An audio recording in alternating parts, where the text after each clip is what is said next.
धन्यवाद करते हैं प्रभु यीशु मसीह का कि परमेश्वर ने ये हमें एक माध्यम दिया है कि हम ऑनलाइन आकर हम परमेश्वर के वचन को शेयर कर सकते हैं, बातचीत कर सकते हैं और बातों को सिखा सकते हैं जो हम सब के लिए परमेश्वर के वचन के अनुसार फ़ायदे के लिए हैं, उन्नति के लिए हैं ये बातें। और कभी भी आप जब भी प्रचार को सुनते हैं तो आप ये कभी भी ना सोचें कि वचन मुझे मालूम है और ये तो मुझे आता है, ये तो मुझे पता है। बाइबल को आप जितनी बार भी पढ़ते हैं, वचन को आप जितनी बार भी सुनते हैं, वो हमेशा नया होता है। परमेश्वर हर बार कुछ ना कुछ नया हमें सिखाता है वचन के द्वारा, नई बातों को हमें बताता है। और वचन हर रोज़ जब हम पढ़ते हैं, उसे रीड करते हैं बाइबल को, तो हर रोज़ ही परमेश्वर नई बातों को करता है। वचन वही होते हैं, वचन कोई अलग नहीं होता, वचन वही होते हैं, सेम होते हैं, पर उनके द्वारा परमेश्वर नया प्रकाशन, नया रेवलेशन, नई नई बातों को परमेश्वर सिखाता है। इसलिए जब भी आप परमेश्वर के वचन को सुनते हैं तो कभी आप ये ना सोचें कि नहीं ये तो हमें मालूम है, तो अब इसको क्या हमने बार बार सुनना है। परमेश्वर के वचन को आप बार बार सुने आप, ताकि आपकी रूह में उतरे और आपकी आत्मा के द्वारा वो आपके ज़ुबान पर शब्दों में आपके बार बार आए और आपकी आत्मिक जीवन में और जो आपका संसारिक जीवन है उसके अंदर परमेश्वर का वचन बहुत ही महत्व रखता है कि आपको बरकत दिलाने के लिए, आशीष दिलाने के लिए, बंधनों को तोड़ने के लिए, श्रापों को तोड़ने के लिए। यही एक हथियार है, जो आत्मिक हथियार है, परमेश्वर का वचन, जो हम फाइट करते हैं, आत्मिक जब युद्ध को लड़ते हैं तो उसमें हम इसको इस्तेमाल करते हैं। और जितने लोग इस समय देख रहे हैं, मैं फिर से बोलता हूँ कि वो आप आमीन लिखें और आप कैसे हैं, और आप उसमें लिख सकते हैं कि मैं ठीक हूँ, या जो जैसे भी आप हैं, या आपकी कोई प्रे रिक्वेस्ट होती है जब हम ऑनलाइन ऑनलाइन लाइव आते हैं, तो आप कम शब्दों में अपनी प्रे रिक्वेस्ट को लिख सकते हैं। बहुत ही कम शब्दों में, एक दो लाइन के अंदर आप अपनी प्रे रिक्वेस्ट भी डाल सकते हैं कि मेरी ये बात है, इस बात के लिए आप प्रार्थना करें। क्योंकि जो भी कमेंट आते हैं हम उन्हें देखते हैं, पढ़ते हैं लास्ट के अंदर उनको, और उनके लिए हम प्रार्थनाएं भी करते हैं। और आइए हम प्रार्थना में जाएंगे। और आज प्रचार को करने से पहले, और जितने लोग जुड़ चुके हैं, अगर वो सफ़र में नहीं हैं, अगर वो आंखें बंद कर सकते हैं अपने घरों में या एक ऐसे स्थान पर जहाँ के आप आइज़ क्लोज कर सकते हैं, तो मेरे साथ मिलकर आप आंखों को बंद करेंगे। हम एक प्रार्थना में जाएंगे आज के प्रचार के लिए, आज के वचन के लिए। और आप सब भी मेरे साथ प्रार्थना करें, परमेश्वर की वचन के द्वारा मुझसे बातचीत करें। तो आइए अपनी आंखों को क्लोज करें, आंखों को बंद करें। पिता यहोवा परमेश्वर, आपके प्यारे बेटे यीशु मसीह के नाम में पिता आपके पास आते हैं, आपके पवित्र कदमों में, आपके चरणों में पिता परमेश्वर आते हैं आज की शाम पिता परमेश्वर, और प्रार्थना करते हैं प्रभु, जितने आपके बेटे बेटियां इस समय जुड़ चुके हैं और जो जुड़ने वाले हैं पिता परमेश्वर, आज अपने वचन के द्वारा परमेश्वर पिता आप बातचीत करें। पवित्र आत्मा परमेश्वर जी, ये सेवकाई, ये मिनिस्ट्री पवित्र आत्मा जी आपकी है, आप ही से चलाते हैं, आप इसको संचालन करते हैं पवित्र आत्मा जी। और पवित्र आत्मा जी, आप ही वचन बोलने की सामर्थ्य देते हैं, आप ही प्रकाशन देते हैं पवित्र आत्मा परमेश्वर जी। तो आज आपके बेटे बेटियों से आप पवित्र आत्मा परमेश्वर जी बातचीत करें, और जितने जन सुने पिता परमेश्वर, उनके जीवनों में प्रभु आज के द्वारा, वचन के द्वारा इनकी तरक्की हो, इनकी उन्नति हो, और इनके जीवन में जो भी बंधन और श्राप हैं पिता, आज के वचन को सुनने के द्वारा पिता परमेश्वर वचन टूटे, उनके ऊपर श्राप टूटे, आपकी बड़ी दया पिता परमेश्वर इनके जीवन में पिता परमेश्वर होने पाए। ये प्रार्थना हम हमारे प्यारे उद्धारकर्ता प्रभु यीशु मसीह के जीवित नाम में परमेश्वर पिता से मांगते हैं, आमीन। आप सबको फिर से जय मसीह की। आइए परमेश्वर के पवित्र वचन में चलते हैं, और वचन के अंदर हम बातचीत करते हैं। आज हम शैतान के बारे में, तो शैतान के बारे में बातचीत करते तो सबसे पहले हम वचन को पढ़ते हैं। इफिसियों की पुस्तक पवित्र बाइबल में, उसका 6 अध्याय और उसका 10 और 11 वचन को हम पढ़ते हैं, 12 वचन को पढ़ते हैं। इसमें लिखा, इसलिए प्रभु में और उसकी शक्ति के प्रभाव में बलवंत बनो, परमेश्वर के सारे हथियार बांध लो कि तुम शैतान की युक्तियों के सामने खड़े रह सको। क्योंकि हमारा यह मल्लयुद्ध लहू और मांस से नहीं, परंतु प्रधानों से, अधिकारियों से और इस संसार के अंधकार के हाकिमों से और उस दुष्टता की आत्मिक सेनाओं से है जो आकाश में है। इसलिए परमेश्वर के सारे हथियार बांध लो कि तुम बुरे दिन में सामना कर सको और सब कुछ पूरा करके स्थिर रह सको। तो परमेश्वर के पवित्र वचन में हमने पढ़ा कि परमेश्वर के हथियार बांध दो शैतान की युक्तियों के सामने ताकि तुम खड़े रह सको, क्योंकि हमारा युद्ध जो हमारी फाइट जो हमारी लड़ाई है मांस युद्ध से नहीं है, किसी मांस लहू से नहीं है। किसी मांस लहू का मतलब किसी इंसानों से हमारी लड़ाई नहीं है। मेरे प्रियो, जो हम दुनिया को देखते हैं अपनी आंखों से, फिजिकल जो वर्ल्ड है, ये फिजिकल संसार है, जो भौतिक संसार है, ये हमें देखने में आता है। और वैसे ही एक आत्मिक दुनिया है, स्पिरिचुअल वर्ल्ड है, जिसके अंदर दो तरह की शक्तियां उस दुनिया में काम करती हैं, आत्मिक दुनिया के अंदर। जैसे ये फिजिकल वर्ल्ड जो संसारिक दुनिया है, जो हम आंखों से देखते हैं फिजिकल आइज से, जो रियल है, असल में है, वैसे ही जो लोग प्रार्थना करने वाले लोग हैं, जिनकी आत्मिक आंखें खुली हैं, आत्मिक जो लोग हैं, वो उस दुनिया को देख पाते हैं जो आत्मिक दुनिया है। और आत्मिक दुनिया में दो तरह की शक्तियां, दो तरह की पावर, दो तरह की सामर्थ्य काम करती है। एक स्वर्ग की सामर्थ्य काम करती हैं, परमेश्वर के स्वर्गदूत जो परमेश्वर की आज्ञाओं पर चलते हैं।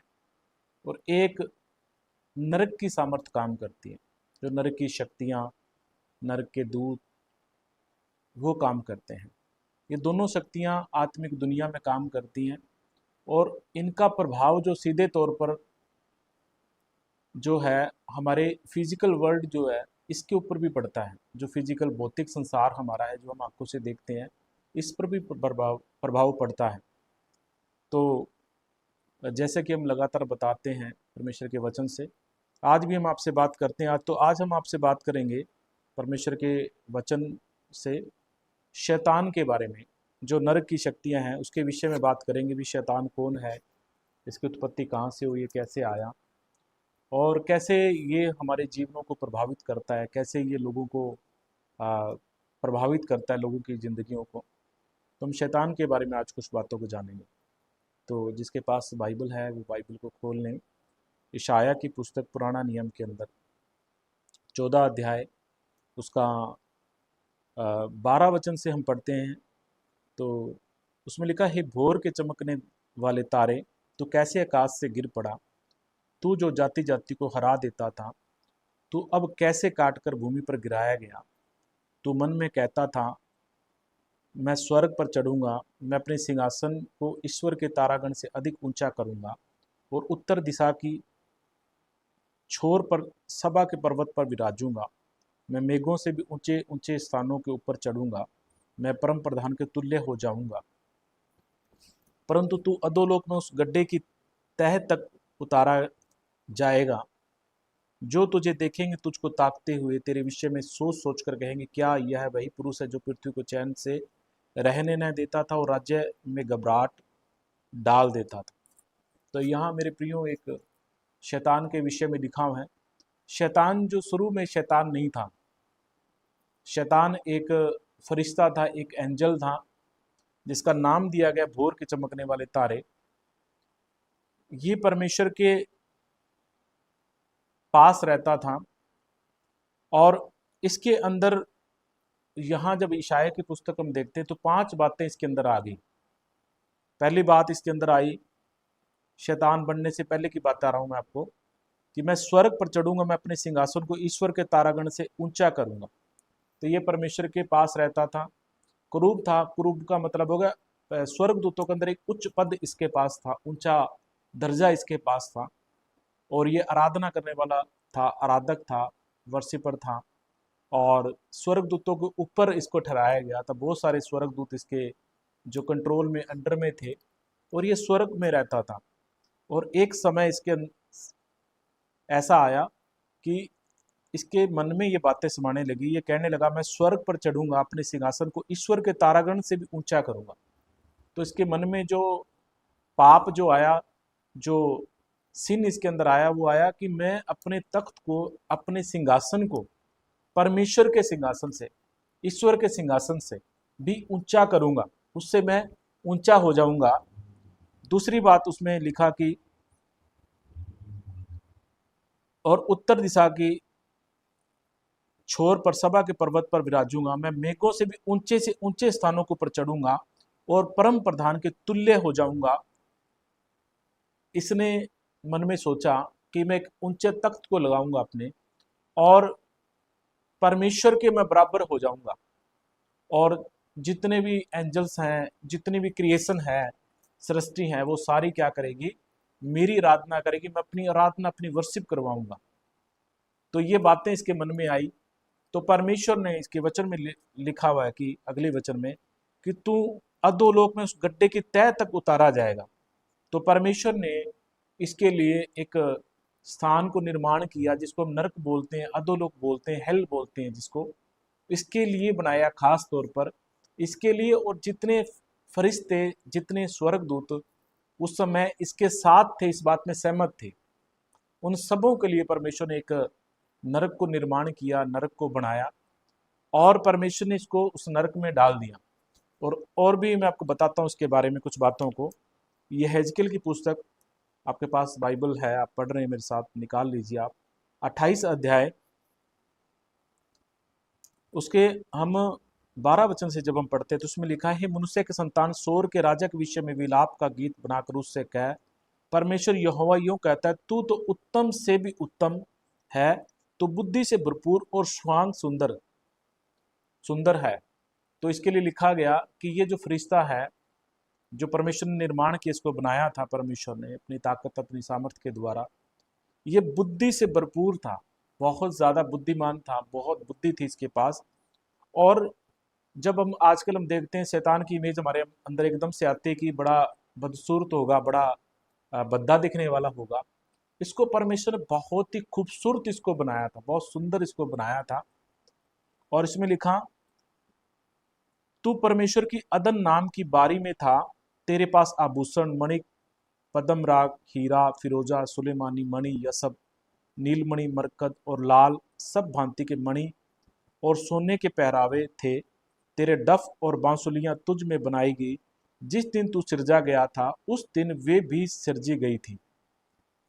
इसके अंदर परमेश्वर ने म्यूजिकल जो इंस्ट्रूमेंट जो हम आज बाहर से देखते हैं जो बजते हैं, इसके अंदर परमेश्वर ने बॉडी के अंदर फिट कर दिए थे। परमेश्वर जब ये अपने पंखों को फैलाता था, चलता था, तो जो म्यूजिक इसके अंदर से निकलता था, इसके अंदर से म्यूजिक बजता था, ये परमेश्वर की आराधना करता था।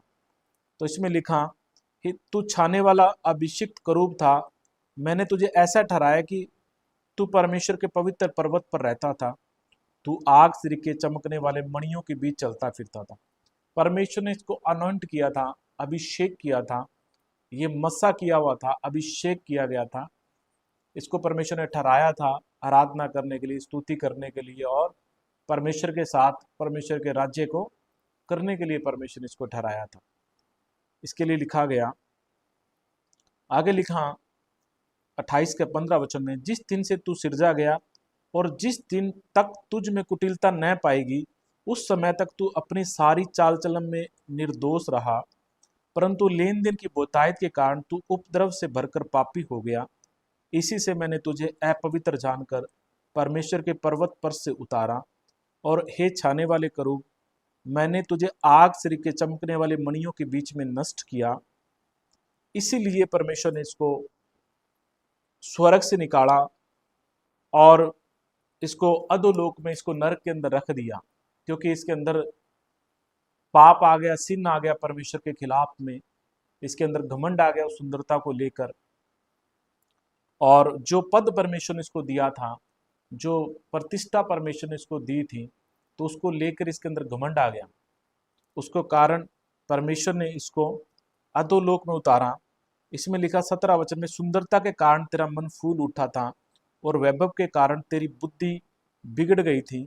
मैंने तुझे भूमि पर पटक दिया और राजाओं के सामने तुझे रखा कि वे तुझको देखें। परमेश्वर ने इसको वहां से गिरा दिया स्वर्ग से, और इसके साथ जितने भी एंजल्स थे जो इसके साथ सहमत थे इस बात में, उन सारे स्वर्गदूतों को परमेश्वर ने वहां पे गिरा दिया। तो ये है जो मैं बता रहा हूँ आपको, लूसीफर जो फरिश्ता था, भोर का जो तारा स्वर्गदूत था, शैतान बनने का इसका जो कारण था वो ये था। आज भी जो ये है लूसीफर फरिश्ता है, पूरी दुनिया में अपने प्रभाव को जमाए हुए है, पूरे प्रभाव को डाल के रखा हुआ है इसने। मैंने कल भी लाइव प्रचार के अंदर आपको बताया कि कैसे उसने आदम हवा को सर्प के अंदर होकर बहकाया और उसको झूठ बोला, उसको छला कि तू फल को खाएगी तो तू मरेगी नहीं, तू जीवित रहेगी, तो परमेश्वर के तुल्य हो जाएगी। इसके अंदर जो बातें थी कि परमेश्वर के समान बनने की, वही बातें उसने हवा के अंदर ट्रांसफर कर दी। उन बातों को हवा के अंदर इन बातों को डाल दिया। हवा जो आदम की जो पत्नी थी, जो पहली औरत परमेश्वर ने बनाई थी, उसका नाम हवा था, वो बहकाई गई और उन्होंने परमेश्वर की आज्ञा को तोड़ा, भलाई और बुराई के ज्ञान के वृक्ष के फल को खाया। इसके बहकाव में आकर, इसके झूठ में आकर, इसके छल में आकर, और उन्होंने अपना जीवन जो था, आत्मिक जीवन जो था, खो दिया और वो परमेश्वर से दूर हो गए। और उस दिन से इसका जो राज्य था मनुष्य जाति के ऊपर जो फैलना शुरू हो गया, क्योंकि परमेश्वर ने सारे अधिकार, अथॉरिटियां उत्पत्ति 1:26 के अनुसार आदम को दिए थे। और आदम ने जब शैतान की बात मानी, इस गिरे हुए स्वर्गदूत की बात को माना, तो सारी अथॉरिटियां, पावर जो थी, कानूनी तौर पर लूसीफर फरिश्ते के पास चली गई और आदम के ऊपर कानूनी रूप में ये फरिश्ता जो था, शैतान जो था, इसका अधिकार हो गया।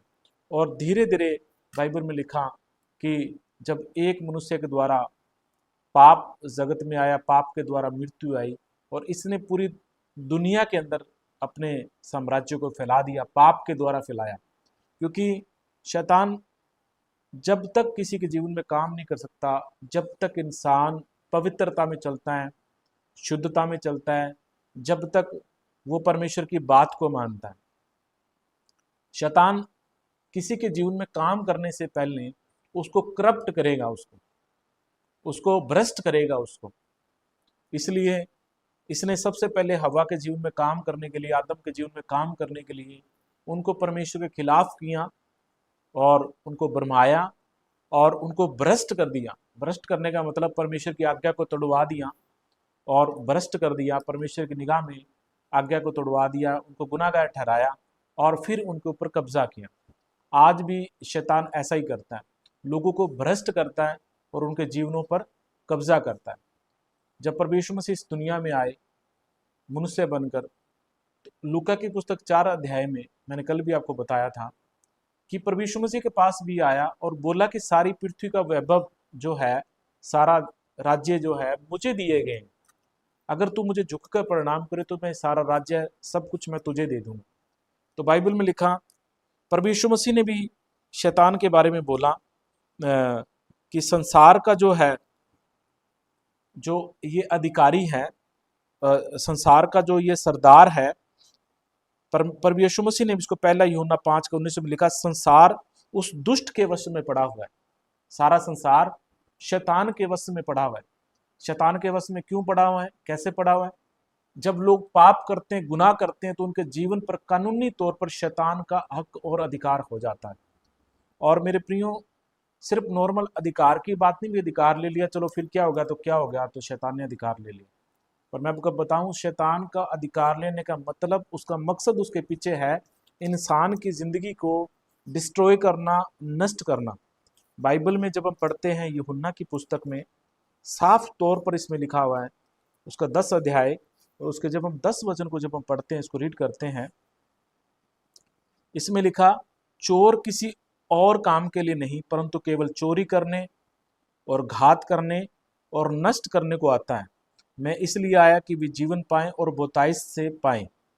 प्रभु यीशु मसीह ने शैतान के लिए यहाँ पर लिखा हुआ है कि वो चोर है और वो चोरी करने के लिए आता है, परमेश्वर की बातों को आपके अंदर से चुरा लेता है, शांति चुरा लेता है, बरकतें चोरी करता है, आपका अच्छा जो स्वास्थ्य है, आप भले चंगे हैं, उसको चुरा लेगा, आपको बीमार कर देगा, रोगी कर देगा। क्योंकि बाइबल में बहुत सारी जगहों पर लिखा हुआ है, प्रभु यीशु मसीह ने दुष्ट आत्माओं को निकाला, उसके बाद लोग चंगे हुए। एक 18 वर्षों से औरत थी जो बीमार थी, प्रभु यीशु मसीह ने उसके अंदर से एक दुष्ट आत्मा को निकाला और फिर वो चंगी हो गई। तो दुष्ट आत्माएं जो जो ये शैतान के साथ मिलकर काम करती है, शैतान के अंडर में ये काम करती है, नरक की शक्तियों के अंडर में, ये जब मनुष्यों के अंदर जाते हैं, प्रवेश करते हैं, तो उनको रोगी कर देते हैं, बीमार कर देते हैं, मेंटली डिस्टर्ब कर देते हैं उनको। बहुत सारे लोग पागल हो जाते हैं। एक व्यक्ति बाइबल में गिरेशेनियों के देश में रहता था, वो कपड़े नहीं पहनता था, उसमें एक बड़ी सेना थी दुष्ट आत्माओं की, शैतान की बड़ी सेना उसके अंदर समाई हुई थी। नंगा रहता था, लोग उसको पकड़ते थे, जंजीरों से बांधते थे, वो जंजीरों को तोड़ देता था। क्योंकि जो दुष्ट आत्माओं की शक्ति होती है वो बहुत ज़्यादा मनुष्य की जो शक्ति है उससे भी ज़्यादा कई गुना ज़्यादा होती है। तो प्रभु यीशु मसीह ने जब उसके अंदर से दुष्ट आत्माओं को निकाला तो वो व्यक्ति भला चंगा हो गया। और भी बहुत सारे जगहें हैं जहाँ प्रभु यीशु मसीह ने दुष्ट आत्माओं को निकाला, अंधकार की शक्तियों को निकाला, तो लोग ठीक हो गए। तो आज बहुत सारे जो लोग हैं दुष्ट आत्माओं के द्वारा प्रभावित हैं, उनके जीवन प्रभावित हैं, उनकी बॉडी प्रभावित है, उनकी शरीर प्रभावित है। बहुत सारे रोग, बहुत सारी बीमारियां जो है शैतान लेकर आता है, शैतान की शक्तियां बहुत सारी बीमारियों को लेकर आती हैं। बहुत सारी दुर्घटनाएं भी ये करवाते हैं शैतान, और शैतान की आत्माएं जो है, जो दुष्ट आत्माएं हैं, इनके जो दूत इनके साथ हैं, वो नुकसान भी करवाते हैं। तो एक जगह हम नुकसान के बारे में पढ़ते हैं, लॉस के बारे में पढ़ते हैं। अय्यूब की पुस्तक जब हम पढ़ते हैं बाइबल में, अय्यूब की पुस्तक में वहाँ लिखा, एक अय्यूब नाम का व्यक्ति था जो परमेश्वर का डर और भय मानता था और बुराई से दूर रहता था, खराई के साथ चलता था। और शैतान जो बाइबल में लिखा कि पृथ्वी पर डोलता हुआ, घूमता हुआ स्वर्ग में पहुंचा। मैं बता दूं, आज भी शैतान स्वर्ग में जाता है, उसकी पहुंच है स्वर्ग के अंदर, वहां परमानेंट रह नहीं सकता वो, परंतु परमेश्वर के पास चला जाता है। बाइबल में लिखा, प्रकाशित वाक्य की पुस्तक में, भाइयों पर दोष लगाने वाला जो दिन रात दोष लगाता है, आज भी जब कोई व्यक्ति पाप करता है, गुनाह करता है, दो परमेश्वर के पास जाता है। परमेश्वर के पास जाकर शैतान बोलता है, इस व्यक्ति ने ये फलां पाप किया है, ये गुनाह किया है, इसके जीवन पर मुझे अधिकार चाहिए, मुझे इसका ये नुकसान करने के लिए परमेश्वर आप मुझे परमिशन दे। वो परमेश्वर से कानूनी तौर पर परमिशन लेकर आता है और उस व्यक्ति को नुकसान पहुंचाता है। यहाँ तक शैतान मौत तक करवा सकता है। किसी इंसान को शैतान और शैतान के दूत उसे मार भी सकते हैं। यहाँ जब हम देखते हैं, एक वचन को पढ़ते हैं, योग की पुस्तक उसका 1 अध्याय उसका 6 वचन में पढ़ते, इसमें लिखा, एक दिन यहोवा परमेश्वर के पुत्र उसके सामने उपस्थित हुए, उनके बीच शैतान भी आया। तो यहोवा परमेश्वर के पुत्र यहाँ लिखा हुआ जो शब्द, ये स्वर्गदूतों के लिए लिखा हुआ है। जो परमेश्वर के स्वर्गदूत वहां गए, उनके बीच में शैतान भी आया। यहोवा ने शैतान से पूछा, तू कहाँ से आता है? शैतान ने यहोवा को उत्तर दिया, पृथ्वी पर इधर उधर घूमते फिरते और डोलते डालते आया हूँ। उसने बताया कि मैं पृथ्वी पर डोलते डालते घूमते फिरते मैं आया हूँ। शैतान इस पृथ्वी पर डोलता रहता है, घूमता रहता है और लोगों के जीवनों को वॉच करता रहता है, देखता रहता है। मेरे प्रियो, परमेश्वर भी हमारे जीवनों को देखता रहता है, वॉच करता है कि हम कैसा जीवन बिता रहे हैं, हम क्या कर रहे हैं, क्या नहीं कर रहे हैं। दूसरी तरफ जो शैतान, जो नरक की शक्तियां हैं, वो भी हमारे जीवनों को वॉच करती हैं, वो भी हमें देखती रहती है कि हम कैसा जीवन बिता रहे हैं, क्या हम परमेश्वर की बातों को मान रहे या नहीं मान रहे। जो लोग परमेश्वर की बातों के अनुसार नहीं चलते हैं, पाप में चलते हैं, उनके ऊपर वो कानूनी तौर पर परमेश्वर से अधिकार लेकर आता है कि मुझे इन लोगों पर, मुझे अथॉरिटी, अधिकार चाहिए इनके जीवनों पर नुकसान पहुंचाने के लिए। तो यहाँ परमेश्वर ने शैतान से एक सवाल किया। यहोवा ने शैतान से पूछा, क्या तूने मेरे दास अय्यूब पर ध्यान दिया, क्योंकि उसके तुल्य खरा और सीधा और मेरा भय मानने वाला और बुराई से दूर रहने वाला मनुष्य और कोई नहीं है। परमेश्वर ने बोला, अय्यूब के विषय में गवाही दी कि अय्यूब एक ऐसा इंसान है जो मेरा डर मानता है, मेरा भय मानता है। और उसके तुल्य जो खरा मनुष्य है उस जमाने के अंदर दूसरा कोई था नहीं। परमेश्वर ने बोला उसके बराबर कोई दूसरा नहीं है जो उतना खरा है, जो खराई से चलता है, जो पाप से दूर रहता है और जो मेरा डर मानता है। तो परमेश्वर के सामने शैतान ने दोष लगाने के लिए किन शब्दों को इस्तेमाल किया? 9 नंबर वचन को पढ़ते हैं हम, अय्यूब की पुस्तक 1 अध्याय 9 वचन को। शैतान ने यहोवा को उत्तर दिया, क्या अय्यूब परमेश्वर का भय बिना लाभ के मानता है? क्या तूने उसकी और उसके घर की और जो कुछ उसका है और उसके चारों ओर बाड़ा नहीं बांधा? तूने तो उसके काम पर आशीष दी है और उसकी संपत्ति देश भर में फैल गई है। शैतान ने दोष क्या लगाया कि परमेश्वर तूने अय्यूब को इतनी बरकतें दी, इतनी संपत्ति दी है, बेटे बेटियां दी हैं, सारा परिवार दिया, सब कुछ दिया है, और इसलिए वो तेरा डर मानता है। वो तो एक लालच के कारण तेरा डर मानता है, बिना कोई स्वार्थ के तुझसे प्रेम नहीं करता है। वो उसके दिल में स्वार्थ है तेरे लिए, इसलिए वो तेरा डर मानता है, भय मानता है, तेरी बातों को मानता है। और एक बार अगली बात वो बोलता है, 1 का 11 वचन पढ़ते हैं, परंतु अब अपना हाथ बढ़ाकर जो कुछ उसका है उसे छू, तब वह तेरे मुंह पर तेरी निंदा करेगा। परमेश्वर को कहने लगा शैतान कि एक बार उसका सारा कुछ तू ले ले, उसके बाद वही व्यक्ति जिसका तू बोलता है ये मेरा डर मानता है, मेरा भय मानता है, ये ये तेरे मुंह पर तेरी निंदा करने लग जाएगा। परमेश्वर ने बोला, यहोवा ने शैतान से कहा, सुन, जो कुछ उसका है वह सब तेरे हाथ में, केवल उसके शरीर पर हाथ न लगाना। तब शैतान यहोवा के सामने से चला गया। परमेश्वर ने अधिकार दिया कि जो कुछ उसकी धन संपत्ति है, उसके बेटे बेटियां हैं, या जो कुछ उससे जुड़ा वो सब कुछ तू क्या कर सकता है, उसको टच कर सकता है, मतलब उसको नुकसान पहुंचा सकता है तू। सिर्फ और सिर्फ अय्यूब के शरीर को तूने नहीं छोड़ा है, मतलब कोई इसको शरीर को कोई नुकसान नहीं पहुंचाएगा। तो इसमें एक बात और सीखने को मिलती है कि परमेश्वर जितना अधिकार देता है शैतान को, शैतान उतना ही अधिकार लेता है लोगों के जीवनों पर। अगर आपकी बॉडी पर अधिकार मिला है उसको बीमार करने के लिए, तो वो आपको बीमार करेगा। अगर आपकी धन संपत्ति पर उसको अधिकार मिल गया नुकसान पहुंचाने के लिए, तो आपकी वो धन संपत्ति को भी नुकसान पहुंचाएगा। अगर आपके बेटे बेटियों को लॉस करने के लिए उसको अधिकार मिला, तो आपके बेटे बेटियों को नुकसान पहुंचाएगा। वो जितनी चीजों का वो अधिकार परमेश्वर से लेकर आता है, उतनी चीजों पर भी वो अधिकार रखता है। यहाँ इसका आगे जब हम देखते हैं, 1 का 13 वचन से, अय्यूब के बेटे बेटियां बड़े भाई के घर में खा रहे थे, और अ, एक दूत अय्यूब के पास आकर कहने लगा, हम तो बैलों से हल जोत रहे थे और गधियां उनके पास चल रही थी कि सभा के लोग धावा करके उनको ले गए, तलवार से तेरे सेवकों को मार डाला, मैं ही अकेला बचकर तुझे सुसमाचार देने के लिए आया हूँ। मतलब अय्यूब के पास बुरी खबरें आना शुरू हो जाती है जब शैतान इसके जीवन में आकर, इसकी लाइफ में आकर काम करना शुरू करता है।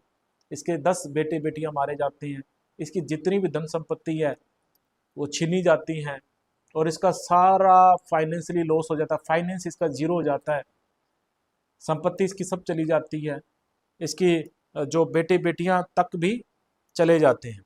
उसके बाद भी बाइबल में लिखा, अय्यूब के पास जब ये समाचार आता है कि तेरा सब कुछ चला गया, 1 अध्याय उसका 20 वचन में लिखा कि तब अय्यूब उठा और बागा फाड़ सिर मुड़ाकर भूमि पर गिरा और दंडवत करके कहा, मैं अपनी माँ के पेट से नंगा निकला और वही नंगा लौट जाऊंगा।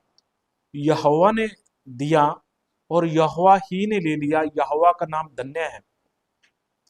इन सब बातों में भी अय्यूब ने न तो पाप किया, न परमेश्वर पर मूर्खता से दोष लगाया। अय्यूब ने इन सब बातों के बावजूद भी परमेश्वर पर कोई दोष नहीं लगाया, परमेश्वर की निंदा नहीं करी। उसने एक ही बात बोली, यहोवा ने दिया, यहोवा ने ले लिया, यहोवा का नाम धन्य है, मुबारक है उसका नाम। और कोई मूर्खतापूर्ण उसने ऐसे शब्दों को नहीं बोला। जैसा कि आज हम देखते हैं किसी का भी कोई भी नुकसान होता है, थोड़ी सी भी गड़बड़ होती है, तो परमेश्वर की निंदाएं करना शुरू कर देते। परमेश्वर तो हमारा बैरी बन गया, परमेश्वर तो हमारा दुश्मन बन गया, ईश्वर ने तो हम पर रहम नहीं खाया, वो तो दुश्मन बन गया, वो तो बैरी बन गया, वो तो ये हो गया। वो तो वो हो गया भी परमेश्वर पर लोग क्रोधित होते हैं, परमेश्वर पर फुल गुस्सा चढ़ाते हैं लोग, जितना हो सकता है उतना गुस्सा करते हैं। बहुत सारे लोगों को मैं भी मिला हूँ जो इन बातों को बोलते हैं, परमेश्वर के विरुद्ध में ऐसी बातों को बोलते हैं। जब कोई ऐसी बात उनके जीवन में घटती है तो परमेश्वर को फुल निंदाएं निंदाएं करते हैं। मैं बता दूं आपको, परमेश्वर की निंदाएं करने वाले लोग परमेश्वर के सामने परमेश्वर से कुछ भी प्राप्त नहीं कर सकते हैं। परमेश्वर ऐसे लोगों को पसंद नहीं करता है जो परमेश्वर की निंदा करते हैं, परमेश्वर को बुरा भला बोलते हैं। क्योंकि परमेश्वर हमारा सृष्टि करता परमेश्वर है, जिसने हमें बनाया रचा है, वो महान परमेश्वर है, वो सर्वशक्तिमान परमेश्वर है। हम उसकी निंदा नहीं कर सकते हैं। पर मनुष्य क्या है कि जो परमेश्वर की निंदा करे। इंसान की क्या हैसियत है कि वो परमेश्वर की निंदा करे, अपने बनाने वाले की निंदा करे, अपने बनाने वाले सामने, बनाने वाले परमेश्वर के सामने बोले। वो है क्या मनुष्य? बाइबल में लिखा मनुष्य कुछ भी नहीं है, एक जो मिट्टी का कण उसके समान भी नहीं है, परंतु वो परमेश्वर की निंदा करता है जब कोई भी ऐसी बातें उसके जीवन में आती है। अय्यूब की दूसरी परीक्षा होती है। दूसरी बार शैतान परमेश्वर के सामने पहुंचता है। परमेश्वर फिर पूछता है कि तूने फिर मेरे दास अय्यूब को देखा? यहोवा ने शैतान से पूछा, क्या तूने मेरे दास अय्यूब पर ध्यान दिया कि पृथ्वी पर उसके तुल्य खरा और सीधा और मेरा भय मानने वाला और बुराई से दूर रहने वाला मनुष्य और कोई नहीं है। यद्यपि तूने मुझे बिना कारण उसका सत्यानाश करने को उभारा, तो भी वह अब तक अपनी खराई पर बना है। परमेश्वर ने बोला, बिना वजह से तूने उसकी परीक्षा लेने के लिए मुझे भी उभारा और मैंने परीक्षा ली है तेरे कहने पर फिर भी वो अपनी खराई पर बना हुआ है। पर देखिए यहाँ पर शैतान फिर से दोष लगाता है। शैतान ने यहोवा को उत्तर दिया, खाल के बदले खाल, परंतु प्राण के बदले मुंह से अपना सब कुछ दे देता है। इसीलिए केवल अपना हाथ बढ़ाकर उसकी हड्डियां, उसका मांस छू, तब वह तेरे मुंह पर तेरी निंदा करेगा। वो परमेश्वर से कहने लगा कि संपत्ति तो बाहरी तौर पर थी, वो चली गई, उसको बॉडीली तो कोई उसको दर्द नहीं है, उसको कोई मानसिक पीड़ा जरूर हुई है उसको, परंतु बॉडीली उसको कोई प्रॉब्लम नहीं हुई है।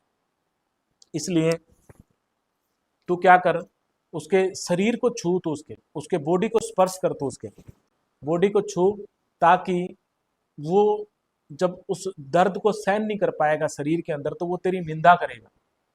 परमेश्वर ने बोला, यहोवा ने शैतान से कहा, सुन वह तेरे हाथ में है, केवल उसका प्राण छोड़ देना। इस बात को आप नोट करना कि परमेश्वर जितनी इजाजत देता है शैतान को, उतना ही अधिकार शैतान रखता है।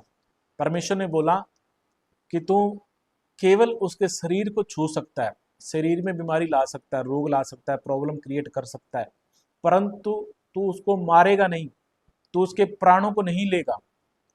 तो यहां हम देखते हैं, जैसे ही शैतान ने छुआ अय्यूब को, अय्यूब के पुस्तक उसका 2 अध्याय 7 वचन में लिखा, तब शैतान यहोवा के सामने से निकला और अय्यूब को पांव के तलवे से सिर की चोटी तक बड़े बड़े फोड़ों से पीड़ित किया। तब अय्यूब खुजलाने के लिए एक ठीकरा लेकर राख पर बैठ गया। उसको फोड़े हो गए पूरी बॉडी में, उसकी पूरी बॉडी खराब होगी, स्किन प्रॉब्लम होगी, उसको स्किन की बीमारी उसको हो गई, और वो ठीकरा लेकर उसको खुजलाने लगा उसको। इसके 9 वचन में लिखा, तब उसकी स्त्री उससे कहने लगी, क्या तू अब भी अपनी खराई पर बना है? परमेश्वर की निंदा कर, चाहे मर जाए तो मर जा। उसकी पत्नी आकर उसको बोलने लगी कि परमेश्वर की निंदा कर, चाहे मर जाए तो तू मर जा भी, तू खराई से चला, तूने इतना कुछ किया, फिर भी परमेश्वर ने तेरे जीवन में ये प्रॉब्लम ला दी है। आज कुछ लोग खराई से चलते हैं। मैं ये नहीं कहता भी सारे ही लोग बुरे होंगे, सारे लोग अच्छे नहीं होंगे। दुनिया में दोनों तरह के लोग, अच्छे लोग भी हैं, बुरे लोग भी हैं। कई बार अच्छे लोगों के जो सही जीवन जी रहे हैं, परमेश्वर के साथ पवित्रता से चल रहे हैं, शुद्धता से चल रहे हैं, खराई से चलते हैं, उनके जीवन में भी परीक्षाएं आ जाती हैं। इन सब बातों के बावजूद भी फिर भी बाइबल हमें सिखाती है कि परमेश्वर की निंदा कभी भी ना करें। पर यहाँ पर अय्यूब ने परमेश्वर की निंदा नहीं की, उसकी पत्नी उसको उकसाती है। कई बार परिवार के लोग उकसाते हैं, रिश्तेदार आ जाएंगे, ले तू तो परमेश्वर को मानता है, इतने साल हो गए हैं, तेरे को इतना टाइम हो गया, ले तेरे तो फिर बीमार क्यों हो गया, तेरे फिर ये प्रॉब्लम क्यों आ गई, तेरा ये काम नहीं बना, तेरा वो काम नहीं बना, तेरा फाइनेंस सही नहीं हुआ, तेरा ये नहीं हुआ, तेरा वो नहीं हुआ। रिश्तेदारों के अंदर आकर भी दुष्ट आत्मा और शैतान की शक्तियां काम कर सकती है। शैतान किसी के शरीर में आकर बात कर सकता है, बोल सकता है। तो यहाँ शैतान ने वही बात जो अयूब तो पकड़ में आया नहीं, उसकी पत्नी पकड़ में आ गई। उसकी पत्नी के अंदर से होकर बोल कौन रहा था? शैतान बोल रहा था साफ तौर पर। उसने कहा परमेश्वर की निंदा कर। कौन चाहता था कि परमेश्वर की निंदा हो? शैतान चाहता था परमेश्वर की निंदा हो। इसलिए उसने उसकी पत्नी को पकड़ लिया। जो उसकी पत्नी थी, परमेश्वर के साथ जो उसका रिश्ता था कहीं ना कहीं उसका कमजोर था, वीक था। इतना मजबूत नहीं रिश्ता था उसका जितना रिश्ता मजबूत अयूब का था। उतना रिश्ता अयूब की पत्नी का नहीं था। तभी तो अयूब की पत्नी आकर थोड़ी सी देर में ही आकर उसको बोलने लगी, तू परमेश्वर की निंदा कर। तो आज बहुत सारे लोग हैं जो परमेश्वर की तुरंत निंदा करना शुरू कर देते हैं जब कोई थोड़ी सी भी उनके जीवन में समस्या आती है, प्रॉब्लम आती है। खैर अयूब की तरह तो नहीं बोलता मैं, आपके जीवन में इतनी बड़ी कोई परीक्षा आए, और इतनी बड़ी परीक्षा तो मैं कह सकता हूँ कि करोड़ों लोगों में किसी एक के आ सकती है, क्योंकि करोड़ों लोगों में से कोई एक ही इतना व्यक्ति खराब हो सकता है, लाखों में से कोई एक खराब हो सकता है जो 100% जिसके लिए परमेश्वर गवाही देता है, परमेश्वर बोलता है कि ये व्यक्ति खरा है और मेरी इच्छा के अनुसार चलता है। अयूब ने क्या जवाब दिया? उसका 2 अध्याय उसका 10 वचन पढ़ते हैं। उसने उससे कहा, तू एक मूढ़ स्त्री की सी बातें करते। मूढ़ मतलब मूर्ख। क्या हम जो परमेश्वर के हाथ से सुख लेते हैं दुख न लें? इन सब बातों में भी अयूब ने अपने मुंह से कोई पाप नहीं किया। उसने अपनी पत्नी से बोला, तू एक मूर्ख औरत की सी बातें करती है। क्या जो हम परमेश्वर के हाथ से सुख लेते हैं क्या दुख ना लें? मेरे प्रियो, परमेश्वर के जब हम साथ चलते हैं, कई बार हमारे जीवन में कुछ दुख आ भी सकते हैं परमेश्वर के साथ चलते हुए। ये नहीं है कि परमेश्वर के हम साथ चलते हैं तो जी आज के बाद कोई दुख हमारे जीवन में नहीं है। हो सकता है शैतान, जहां आप वीक हैं, कमजोर हैं, उन एरियाज के अंदर शैतान और शैतान की आत्माएं काम करने लगे। हो सकता है आप परमेश्वर को भी मानते हो सकता है किसी क्षेत्र में आप वीक हो, कमजोर हो, उस क्षेत्र में दुष्ट आत्माएं, शैतानी आत्माएं काम कर सकती हैं, आपको प्रभावित कर सकती हैं, आपको नुकसान पहुंचा सकती है, आपको गड़बड़ कर सकती है। परंतु इसके बावजूद भी आपने कभी भी अपने मुंह से परमेश्वर की निंदा नहीं करनी। फिर भी आपके अंदर से, हृदय से परमेश्वर के लिए धन्यवाद के वचन निकलने चाहिए। परमेश्वर का शुक्र मानना चाहिए सब बातों के लिए। अय्यूब ने यहाँ पर परमेश्वर का कोई भी बुराई नहीं की, परमेश्वर की निंदा नहीं की। अपनी पत्नी के कहने पर भी उसने परमेश्वर की निंदा नहीं की। तो मैं बता रहा हूँ शैतान के विषय में, और अय्यूब के विषय में मैं यहाँ इसको समाप्ति पर जाऊँगा अय्यूब के बारे में। बाकी मैं शैतान के बारे में आपको और बताता हूँ। अय्यूब की 9 महीने परीक्षा हुई, उसके बाद परमेश्वर ने सब कुछ इसको दुगना करके सब कुछ इसको लौटा दिया। परमेश्वर खरे लोगों की परीक्षा करता है। जो खराई से चलते हैं उनके जीवन में परीक्षा आ सकती है, परंतु मेरे प्रियो जब आप परीक्षाओं से गुजरते हैं, परीक्षाओं से निकलते हैं, तो उसके बाद परमेश्वर ने आपके लिए कुछ बरकतें, कुछ आशीषें भी रखी होती है। बाइबल में लिखा हुआ है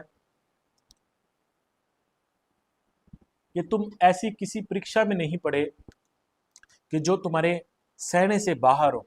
परमेश्वर जब परीक्षा में हमें लेके जाता है तो बाइबल में लिखा कि वो हमारा साथ साथ निकास भी करता है, उन परीक्षाओं से हमें बाहर भी निकालता है। तो हम बात कर रहे हैं आज शैतान के विषय में। तो कैसे शैतान के विषय में मैंने आपको अय्यूब की पुस्तक से समझाने की कोशिश की, आपको बताने की कोशिश की है कि कैसे दुष्ट आत्माएं, शैतानी आत्माएं कैसे अय्यूब के जीवन को प्रभावित करती हैं, प्रॉब्लम क्रिएट करती हैं, इसका सब कुछ डिस्ट्रॉय कर देती हैं, और इसको आ, आ, इसके जीवन में, इसके परिवार को भी इसके खिलाफ कर देती है, इसकी पत्नी को भी। और जब ये व्यक्ति परमेश्वर की निंदा नहीं करता, परमेश्वर के साथ खराई के साथ चलता है, तो परमेश्वर को सब कुछ दुगना करके लौटा देता है। तो शैतान के विषय में कुछ और बातों को मैं आपको बताना चाहता हूँ। शैतान लोगों के जीवनों को प्रभावित करता है। बाइबल में एक वचन को हम पढ़ते हैं, मत्ती की पुस्तक 16 अध्याय। जब प्रभु यीशु मसीह उसका 23 वचन को जब हम पढ़ते हैं,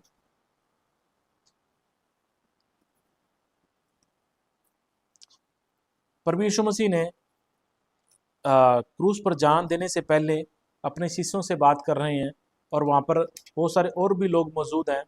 उनको लिए प्रभु यीशु मसीह बोल रहे हैं, अपने मरने की और जी उठने की भविष्यवाणी करते हैं। यहाँ पर मत्ती की पुस्तक 16 अध्याय उसका 21 वचन। उस समय से यीशु अपने चेलों को बताने लगा, अवश्य है कि मैं यरूशलेम को जाऊं और पुरनियों और प्रधान याजकों और शास्त्रियों कि हाथ से बहुत दुख दुख उठाऊं और मार डाला जाऊं और तीसरे दिन मैं जी उठूं। इस पर पतरस उसे अलग ले जाकर झिड़कने लगा, हे प्रभु परमेश्वर न करे कि तेरे साथ ऐसा कभी न होगा।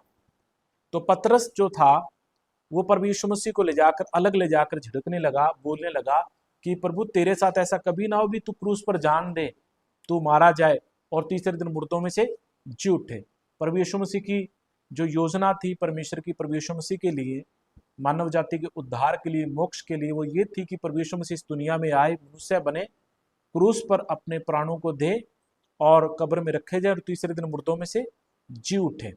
परंतु ये योजना जैसे प्रभु यीशु मसीह ने वहां मौजूद लोगों को बताई, तो वहां प्रभु यीशु मसीह का शिष्य जो था पतरस उस जगह पर मौजूद था। पतरस प्रभु यीशु मसीह के बोलने लगा कि प्रभु यीशु मसीह तेरे साथ ऐसा कभी ना हो, तो ऐसा कभी ना करे। तो यहाँ प्रभु यीशु मसीह उसके विषय में क्या बोलते हैं? उसने मुड़कर पतरस से कहा, हे शैतान मेरे सामने से दूर हो, तू मेरे लिए ठोकर का कारण है, क्योंकि तू परमेश्वर की बातों पर नहीं परंतु मनुष्य की बातों पर मन लगाता है। यहाँ पतरस जो प्रभु यीशु मसीह का शिष्य है, जो दिन रात प्रभु यीशु मसीह के साथ रहता है, तो एक समय ऐसा था कि जब ये मनुष्य की बातों पर गौर कर रहा है, संसारिक बातों पर गौर करता है, हो सकता है उस समय प्रार्थना में नहीं था, क्या बात थी इसके जीवन में मुझे नहीं मालूम, परंतु मुख्य बात इसमें यही लिखी गई है कि ये मनुष्य की बातों पर ध्यान लगाता है, मनुष्य की बातों में आ जाता है। और हो सकता है वहाँ और भी लोग बातें कर रहे होंगे, प्रभु यीशु मसीह ऐसा ना करे, भी जान ना दे, क्या जरूरत है जान देने के लिए। तो वही बात आकर उसने, हो सकता है सेम बात को उसने आकर रिपीट कर दिया प्रभु यीशु मसीह के सामने। उसने बोल दिया कि परमेश्वर ना करे कि तेरे साथ ऐसा हो। प्रभु यीशु मसीह ने बोला, हे शैतान मेरे सामने से तू दूर हो जा, तू मेरे लिए ठोकर का कारण है। बहुत सारे लोग हैं, उनको मालूम नहीं है कब शैतान उनके अंदर एंटर कर जाता है, भूलना शुरू कर देता है। बहुत सारे लोग बोलते हैं मैं तो प्रभु यीशु मसीह को मानता हूँ, परमेश्वर को इतना मानता हूँ, मैं ये करता हूँ वो करता हूँ। जैसे ही आप कमजोर पड़ते हैं किसी ऐसी जगह पर, या जब आप संसारिक बातों में आते हैं, शरीर में आ जाते हैं, आप आत्मिकता से दूर होते हैं, आपके ऊपर तुरंत शैतान अधिकार ले लेगा। शैतान तुरंत आपके अंदर आ जाएगा और आपके बोलने को प्रभावित कर देगा, आपके देखने को प्रभावित कर देगा, आपका सुनना प्रभावित कर देगा, आपका सोचना, जो विचार करते हैं आप मेडिटेट करते हैं, उसको प्रभावित कर देगा।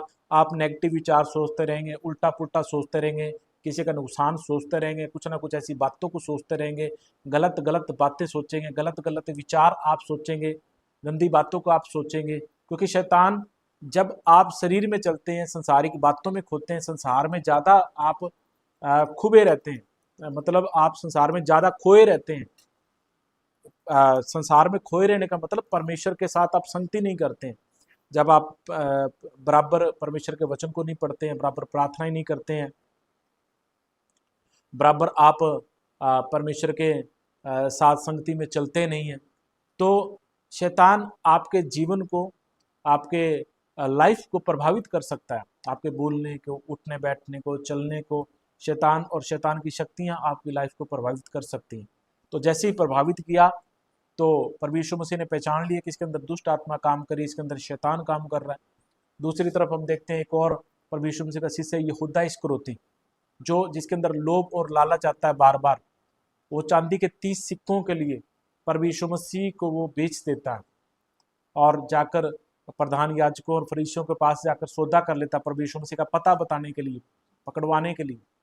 जब वो लास्ट में नहीं मानता, जब प्रभु यीशु मसीह प्रभु भोज करते अपने शिष्यों के साथ, तो प्रभु यीशु मसीह ने टुकड़ा दिया और शैतान तुरंत उसके अंदर समा गया। प्रभु यीशु मसीह ने कहा, जा तूने जो करना है वो तू कर लेगा। जब इंसान जब नहीं मानता, प्रभु यीशु मसीह के साथ रहा यहूदा इस्करियोती सालों तक, उसने वचन को सुना, उसने परमेश्वर के साथ रह के चिन्ह चमत्कार भी देखे, परंतु लास्ट में जब उसने बात को नहीं माना, तो परमेश्वर भी क्या करता है, शैतान के हाथों में सौंप देता है, चलो इसको दे दो, फिर ये नहीं मानता तो ये चल भी, तू शैतान तू इस पर अधिकार ले ही ले फिर तू। अब जब यहूदा इस्करियोती पर अधिकार लिया शैतान ने, तो क्या बना यहूदा इस्करियोती। प्रभु यीशु मसीह का तो देखो योजना थी, उसने तो पकड़वा ही जाना था। यहूदा इस्करियोती नहीं पकड़वाता तो प्रभु यीशु मसीह किसी और योजना के तहत पकड़वाए जा सकते थे। परंतु यहूदा इस्करियोती ने जब पकड़वा दिया, उस कार्य को किया यीशु मसीह के शिष्य ने, तो उसका जीवन का क्या हुआ? लास्ट में उसने आत्महत्या की, उसका जीवन डिस्ट्रॉय हो गया शैतान के कहने में चलने से, लालच करने के कारण, परमेश्वर के वचनों को तोड़ने के कारण। तो मेरे प्रियो, आज भी बहुत सारे लोग हैं जो परमेश्वर की बातों को नहीं मानते, परमेश्वर के वचनों पर नहीं चलते, परमेश्वर की आज्ञाओं को तोड़ते हैं। उनके जीवन पर शैतान और शैतान की आत्माएं जो अधिकार रखती हैं, उनके जीवनों को डिस्ट्रॉय करती हैं। कुछ बातों को मैं और बताऊंगा आपको। शैतान, बाइबल में लिखा है, दूसरे कुरिन्थियों की पुस्तक 4 अध्याय 4 वचन में लिखा है, इस संसार के ईश्वर ने मनुष्य की बुद्धि को अंधा कर दिया। वो लोगों के दिल दिमाग को परमेश्वर के प्रति अंधा कर देता है। उनको आत्मिक बातें नजर नहीं आती हैं, परमेश्वर की बातें उनको फीकी लगती है, परमेश्वर के वचन उनको फीके लगते हैं। उनको लुभावनी बातें वो दिखाता है, जो बुरी बातें हैं उनके। बाइबल में लिखा, दूसरे कुरिन्थियों की पुस्तक 4 अध्याय उसका 4 वचन को मैं पढ़ता हूँ, उसमें लिखा, और उन अविश्वासियों के लिए जिनकी बुद्धि इस संसार के ईश्वर ने अंधी कर दी है, ताकि मसीह जो परमेश्वर का प्रतिरूप है, उसके तेजों में सुसमाचार का प्रकाश उन पर न चमके। बहुत सारे लोगों की बुद्धि को शैतान ने अंधा कर दिया है। उनको आप जितना मर्जी बताएं कि ये पाप है, ये गलत बातें हैं, ये बुरी बातें हैं, वो फिर भी नहीं मानते। उनकी बुद्धि अंधी हो चुकी है। उनको दिख रहा है मैं गलत कर रहा हूँ, उसका परिणाम भी गलत होगा, फिर भी इन बातों को वो नहीं मानते हैं। फिर भी वो परमेश्वर के नज़दीक नहीं आते, अपने पापों से पश्चाताप नहीं करते, अपने जीवन को बदलते नहीं हैं, परमेश्वर के वचन के अनुसार चलते नहीं हैं। तो उनकी बुद्धि को साफ, यहाँ पे लिखा हुआ है, संसार का जो ईश्वर है, जो शैतान है, उसने अंधा कर दिया है, ताकि परमेश्वर का जो प्रतिरूप है, तेजो में परमेश्वर मसीह उनको नजर ना आए, परमेश्वर उनको ना दिखे। उनको जो उद्धार का कार्य परमेश्वर मसीह ने किया है, साल्वेशन का कार्य जो क्रूस पर, वो उनको नजर ना आए। इसलिए बहुत सारे आज भी ऐसे लोग हैं जो परमेश्वर की बातों को इग्नोर करते हैं, परमेश्वर की बातों को मानते नहीं है। आप उनको गवाही दे दें कि परमेश्वर मसीह ने मेरे जीवन में ये काम किया, वो गवाही को भी नहीं सुनेंगे। आप जितना मर्जी उनको परमेश्वर की बातें बता दें, परमेश्वर के वचन उनको शेयर कर दें, जो मर्जी कर दे, वो इग्नोर करेंगे इन बातों को, क्योंकि उनकी बुद्धि को संसार के ईश्वर ने, शैतान ने अंधा कर रखा है। और लास्ट के अंदर जब शैतान व्यक्ति को लास्ट तक अंधा रखता है, तो लास्ट तक वो करता क्या है मनुष्य का? उसका काम यही मैंने बताया, यूहन्ना 10 के 10 में, चोरी करना, घायल करना, नष्ट करना, लास्ट में उसको डिस्ट्रॉय करके उस नरक में अपने साथ शामिल कर लेना है। शैतान चाहता है कि परमेश्वर के लोग स्वर्ग ना जाएं, परमेश्वर के लोग भलाई ना करें, परमेश्वर के लोग बुराई करते रहें और पाप में पड़े रहें, ताकि आखिर में जब उनकी मृत्यु हो, जब उस दुनिया को वो छोड़कर जाएं, तो वो नरक में उसके साथ वो चले जाएं, ताकि वो उनको नरक लेके जा सके। इसलिए वो लोगों को प्रभावित करता है, लोगों के जीवनों को, लोगों की जिंदगियों को, ताकि कि वो पाप में जीवन बिताएं, बुरे बने रहें, गालियां बकते रहें, शराब पिएं, नशे करें, और जितने भी बुराइयां दुनिया के अंदर है, उन बुराइयों को करें, ताकि उनके जीवन पर शैतान अधिकार रखें। मेरे प्रियो, इफिसियों की पुस्तक में जब हम पढ़ते हैं, उसके 4 अध्याय में लिखा हुआ है, उसके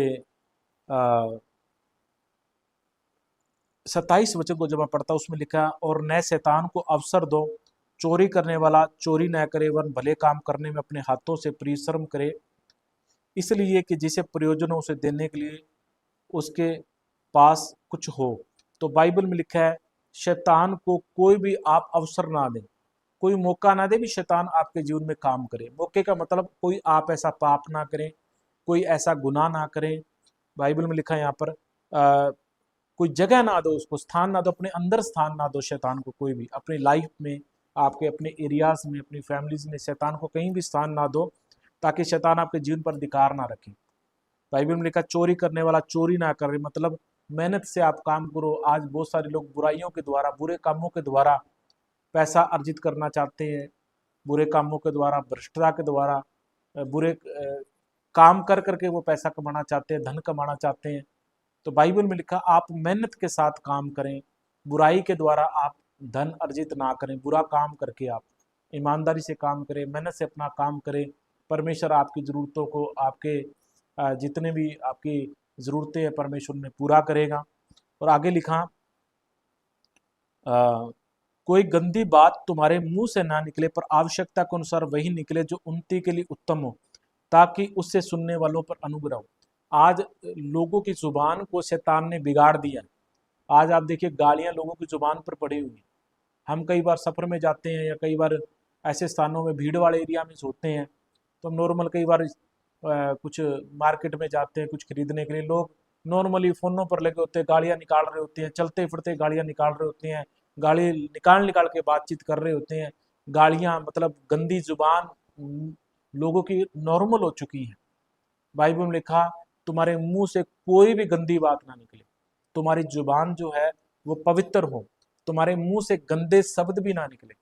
यहाँ तक बाइबल मना करती है कि आप गंदा जो हंसी मजाक भी ना करें, जो ठट्ठा जो गंदा हंसी मजाक है वो भी ना करें। आज हम किसी प्रोग्राम में चले जाएं, मैरिजों में चले जाएं, वहाँ आप जब मसीह में है, अगर आप पवित्रता में चलते हैं तो आपको बड़ा वहाँ पे फील होगा। भी ये ऐसे कुछ लोग भी वहाँ पर आए होते हैं जो गंदा हंसी मजाक भी कर रहे होते हैं, ठट्ठा कर रहे होते हैं। पर बाइबल हमें बताती है, परमेश्वर के पवित्र लोगों, परमेश्वर के लोगों, कि हमारी जुबान से कोई भी गंदे शब्द ना निकले, गंदी बातें ना निकले, गंदा हंसी मजाक ना हो जो अपवित्र करे। और जैसे ही आपकी जुबान अपवित्र होती है, उसके ऊपर दुष्ट आत्माएं, शैतान की शक्तियां, शैतानी आत्माएं उस पर अधिकार ले लेती हैं। उसके बाद वो आपके जीवन पर प्रभाव कर रखती है, प्रॉब्लम क्रिएट करती है। इसके 4 अध्याय के 30 वचन में लिखा, परमेश्वर के पवित्र आत्मा को शोकित मत करो, तुम पर छुटकारे के दिन के लिए छाप दी गई है। सब प्रकार की कड़वाहट, प्रकोप और क्रोध और कलह और निंदा, सब बैर भाव समेत तुमसे दूर की जाए। कि तुम्हारे अंदर जो है कड़वाहट, प्रकोप, क्रोध, कलह, निंदा, जितने भी आपके हार्ट के अंदर, आपके हृदय में जो बुराइयां भरी हुई है, उन सब को आप निकाल दें। क्षमा करें, दूसरे लोगों को कड़वाहट ना रखें अपने हृदय के अंदर, बुराइयां अपने अंदर ना पालें आप, अपने अंदर बैर ना रखें आप। बाइबल बताती है ये पाप है। 32 वचन में लिखा हुआ है इसके, इफिसियों की पुस्तक, एक दूसरे पर कृपालु और करुणामय हो, जैसे परमेश्वर ने मसीह में तुम्हारे अपराध क्षमा किए हैं, वैसे तुम भी एक दूसरे के अपराध क्षमा करो। भी एक दूसरे के गुनाहों को तुम क्षमा करो, पापों को क्षमा करो, ताकि शैतान तुम्हारे जीवन में कार्य ना कर सके, शैतान को कोई भी मौका ना दो। शैतान के दूत आज भी कार्यरत हैं, आज भी कार्य करते हैं। बाइबल में लिखा है, शैतान गर्जने वाले सिंह के समान है, कि वो ऐसे लोगों को खोजता है कि उनको फाड़ खाए। शेर क्या करता है, सिंह क्या करता है जंगल के अंदर, जब कोई भी जानवर अपने झुंड से अलग हो जाता है तो उस पर हमला करता है। जब तक वो झुंड के अंदर है वो सेफ है। जब तक आप एक संगति के अंदर है, परमेश्वर के साथ जुड़े हुए हैं, परमेश्वर के दूत आपके साथ है, परमेश्वर का आत्मा आपके साथ है, परमेश्वर के अभिषिक्तों के साथ आप चलते हैं, रहते हैं, तो शैतान आप पर जल्दी से आक्रमण नहीं कर सकता है। परंतु जब आप अलग हो जाते हैं झुंड से, जब आप संगति से अलग हो जाते हैं, जब आप परमेश्वर के वचन से दूर हो जाते हैं, जब आप पवित्र आत्मा से दूर हो जाते हैं, तो शैतान और शैतान के दूत आपके जीवन पर अधिकार लेते हैं, उस जीवन को डिस्ट्रॉय करते हैं। इसलिए आज बहुत सारे लोगों के जीवनों में बहुत सारी गड़बड़ें हैं। वो चाहते तो हैं हमारी सारी गड़बड़ सही हो जाए। बहुत सारे लोग मेरे पास आते हैं, आप पादरी साहब प्रार्थना करें, ये समस्या, ये गड़बड़ मेरी दूर हो जाए। पर मैं उनको कई बार समय ना होने के कारण उनको लंबा प्रचार नहीं कर सकता। जब पर्सनली बातचीत करता हूँ 2 4 5 मिनट ही दे पाते हैं। कई बार बहुत सारे लोग आते हैं। तो वचन के अंदर मैं आपको सिखाना चाहता हूँ, जब तक आप बुराइयों को, पापों को बंद नहीं करते हैं, जब तक आप शैतानी बातों को बंद नहीं करते, शैतान आपके जीवन को छोड़कर नहीं जाता, तो आप उन समस्याओं से भी छुटकारा प्राप्त नहीं कर सकते, निजात नहीं प्राप्त कर सकते आप। तो मुख्य जो जड़ है वो ये है, आप बुराई पाप से दूर हो, ताकि दुष्ट आत्माएं, शैतानी आत्माएं आपके जीवन में काम कर रही हैं, जिन्होंने कानूनी तौर पर आपके जीवन में अधिकार लिया है, वो आपको छोड़कर जाए। जब आप पवित्रता, शुद्धता में चलने के लिए परमेश्वर के साथ फैसला करते हैं, पश्चाताप करते हैं, तो शैतान और शैतानी आत्माएं कानूनी तौर पर आपके जीवन को छोड़कर जाती हैं, लीगली तौर पर, और आपके जीवन पर फिर वो अधिकार नहीं रखती हैं, आपको छोड़कर चली जाती हैं, और आप अपनी समस्या से बाहर आ जाते हैं, अपनी प्रॉब्लम से आप बाहर आ जाते हैं। तो आगे और बहुत सारी बातें हैं जो मैंने आपको सिखानी है। हम लगातार स्टार गो टीवी इस चैनल पर लाइव आएंगे, और एवरीडे हम इवनिंग टाइम में इसी टाइम 7 से 8 बजे तक हम लाइव आएंगे। और समय अब इजाज़त नहीं दे रहा कि मैं आपको और बातें सिखाऊं, क्योंकि समय जो हमारा लाइव का पूरा होने के लिए जा रहा है। इसलिए मैं आपके लिए प्रार्थना में जाऊंगा, और जितने जन इस समय मौजूद हैं प्रार्थना के लिए, आ, आप जो वॉचिंग कर रहे हैं, आप आंखों को बंद कर सकते हैं प्रार्थना करवाने के लिए। अगर आप सफ़र में नहीं है, सफ़र में इसलिए मैं बोलता हूँ, आप सफ़र में हैं, ड्राइविंग कर रहे हैं, बुद्धिमानी परमेश्वर ने दी है, उस समय आप आइज़ को क्लोज़ नहीं कर सकते, या आप ऐसी कंडीशन में हैं, चल फिर रहे हैं, तो आप अपनी आइज़ को क्लोज़ ना करें। अगर आप ऐसी कंडीशन में आप बैठे हैं या आप बैठ सकते हैं, तो आप अपनी आंखों को बंद कर सकते हैं, नहीं तो आप चलते फिरते सुन सकते हैं प्रार्थना को। और आइए अपनी आंखों को क्लोज जो कर सकते हैं, आंखों को बंद करें, मैं आपके लिए प्रार्थना में जाऊंगा। और आपने अपने हृदय को जांचना है, और आपने देखना है अपने जीवन में कि कहाँ आपके जीवन में बुराई या ऐसी बातें हैं जिससे शैतान आपके जीवन में अधिकार रखता है। तो आइए अपनी आंखों को बंद करते हैं, प्रार्थना में सिर को झुकाएंगे। दयालु महान जीवित अनुग्रहकारी पिता, पिता यहोवा परमेश्वर, मैं प्रार्थना करता हूँ आपके बेटे बेटियों के लिए पिता, जो इस समय जुड़े हुए हैं, ऑनलाइन वॉच कर रहे हैं। और मैं उन सब के लिए भी प्रार्थना करता हूँ जो बाद में भी इस वीडियो को देखेंगे पिता परमेश्वर, इस प्रचार को सुनेंगे पिता। मैं प्रार्थना करता हूँ वो सब लोग अपने हृदय में पश्चाताप करें सच्चा, अपने पाप से फिरें पिता परमेश्वर, ताकि उनके जीवन में प्रभु शांति और आराम आए। जो इस समय पश्चाताप करते हैं, अपने पापों को मानकर छोड़ते हैं, उनके लिए मैं प्रार्थना करता हूँ पिता परमेश्वर, आपका आत्मा उनके जीवनों को स्पर्श करे, उनके जीवन में हर तरह के बंधन, हर तरह के शराब उनके जीवनों पर से टूटे पिता परमेश्वर। हर तरह के वैरी के दुष्ट के चंगुल से पिता परमेश्वर वो बाहर आए, उनकी आत्मिक उन्नतियों, और पिता परमेश्वर फिजिकली जो संसारिक तौर पर पिता उनके जीवन में किसी तरह की बली वस्तु घटी है वो भी उनके जीवन में पूरी हो। पिता आपकी दया उनके जीवनों पर कार्य करे पिता, हर तरह के बंधन, हर तरह के शराब उनके जीवनों पर से टूटे पिता। आप बड़ी दया करें अपने लोगों पर जो सुनने वाले हैं पिता परमेश्वर, उन पर आपका पवित्र आत्मा स्पर्श करे, उन्हें छुए, और जो किसी भी तरह से बीमार है, रोगी पिता, उनको छुएं, वो चंगे हों। आपकी सच्ची शांति, सच्चा आराम के जीवन में परमेश्वर मसीह के जीवित नाम में परमेश्वर पिता से मांगता हूँ, आमीन। मेरे प्रियो, मैं आपको फिर से बोलना चाहता हूँ, आप हमारे चैनल स्टार गो टीवी को आप शेयर करें अपने जानकारों में, अपने रिश्तेदारों में, अपने जो भी मसीह भाई बहन वचन को सुनना चाहते हैं, सीखना चाहते हैं, या जो जिन तक आप परमेश्वर के पैगाम को, इस वचन को पहुँचाना चाहते हैं कि ये बातें सीखने के लिए बहुत अच्छी हैं, ताकि उनके जीवन में बदलाव आए, वचन के द्वारा चेंज आता है। तो आप हमारे जो वीडियो को शेयर ज़रूर करा करें। इसको आप जो वीडियो को स्टार गो टीवी पर जितने भी हम प्रचार कर रहे हैं, इनको आप शेयर ज़रूर किया करें। और बाद में भी आप अगर इस वचन को सुनते हैं तो इसकी बाद में भी आप आशीष और बरकत प्राप्त करते हैं। और इसी सभी के इन सब बातों के साथ ही मैं विराम लूँगा, और कंटिन्यू हम इसी चैनल पर बने रहेंगे। एवरीडे इवनिंग टाइम 7 से 8 स्टार गो टीवी, इसी चैनल पर हम आपको मिलेंगे। आप सबको प्यार भरी जय मसीह की। God bless you. परमेश्वर आपको बरकत दे, परमेश्वर आपको आशीष दे। God bless you. सभी को जय मसीह की। God bless you.